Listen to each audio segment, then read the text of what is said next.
الله من الشيطان الرجيم.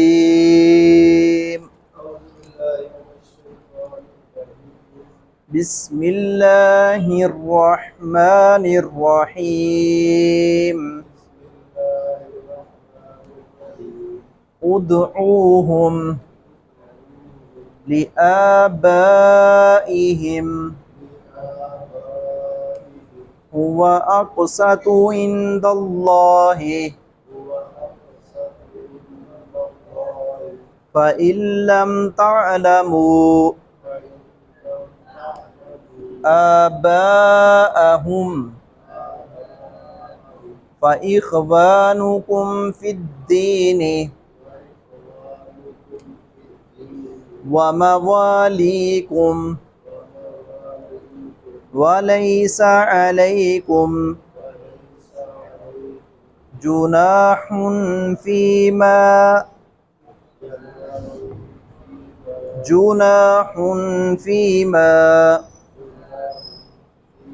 أخطأتم به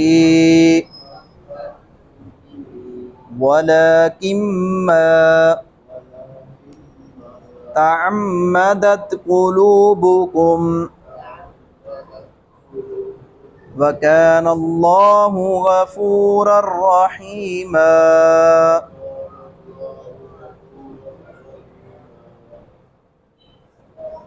بات چل رہی ہے متبنہ بیٹا جو کسی سے لے کر پالا جاتا ہے، جسے لے پالک کہا جاتا ہے، اس کی نسبت یعنی جو اس کا اصل باپ ہے وہ اسی کا بیٹا ہے۔ اگر محبت سے پیار سے کوئی جس نے لے کر پال رکھا ہے وہ محبت پیار سے کہہ لے تو کوئی بات نہیں ہے، جائز ہے، لیکن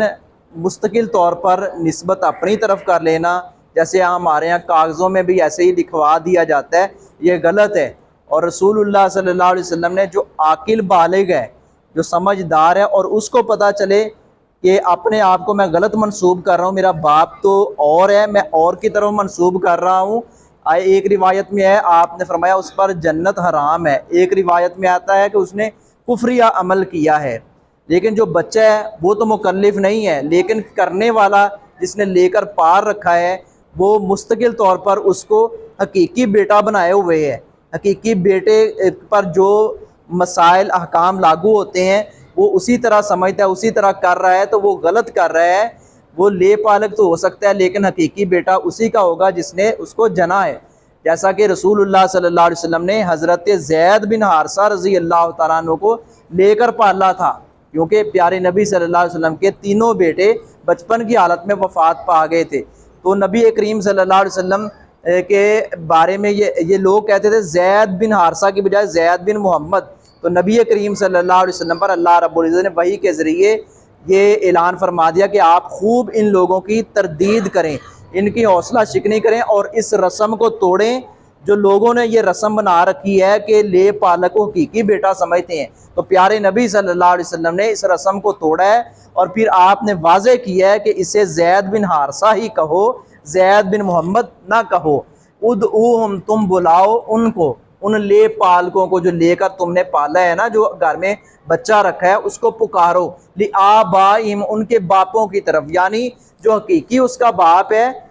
یہ نام لیا جا رہا ہے محمد بن، اگر اسماعیل ہے تو اسماعیل ہی بولا جائے گا، یہ نہیں محمد بن اپنا نام بندہ لگا آگے بن کے آگے اپنا لگا دے، یہ غلط ہے۔ ہوا اقسط، جو زیادہ انصاف کی بات ہے، انصاف کی بات یہی ہے کہ جو حقیقی باپ ہے اس کی طرف اس کو منسوب کیا جائے، عند اللہ، اللہ کے نزدیک انصاف کی بات یہ ہے۔ فَإِن، پھر اگر لم تعلموا، نہ تم جانو، آباءہم، ان کے باپوں کو، اگر پتہ ہی نہیں ہے کہ اس کا حقیقی باپ کون ہے، جیسے ہمارے معاشرے میں بہت بڑے بڑے لوگ ظلم کرنے والے ہوتے ہیں، بیٹی کو یا بیٹے کو جنم دیا ہے اور کسی جگہ پر پھینک دیا ہے، تو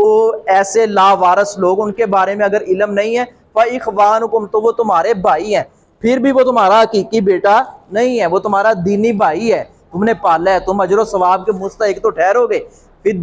دین میں وہ تمہارے بھائی ہے، وَمَوَالِيكُمْ، اور تمہارے دوست ہیں، وَلَيْسَ، اور نہیں ہے، علیکم تم پر، جناح، کوئی گناہ، فیما، اس میں جو اخطأتم بھی، تم چوک جاؤ اس میں۔ اگر تمہیں کوئی نسیان، کوئی غلطی، کوئی بھول چوک ہو جاتی ہے پھر کوئی گناہ نہیں ہے، لیکن جانتے بوجھتے اگر کوئی ایسا کر رہا ہے یہ غلط ہے۔ ولیکن اور لیکن ما وہ جو تعمدت ارادہ کیا قلوبکم تمہارے دلوں نے، باقی اللہ رب العزت سب کو معاف کر دے گا، بھول چوک معاف کر دے گا، نسیان اور بھول جانا معاف کر دے گا، لیکن جان بوجھ کر اور ارادی طور پر ایسا کرنا اللہ اس کو معاف نہیں کرے گا۔ وکان اللہ اور ہے اللہ رب العزت غفورا بڑا بخشنے والا، رحیمہ نہایت رحم کرنے والا۔ وما علیہ الا اللہ۔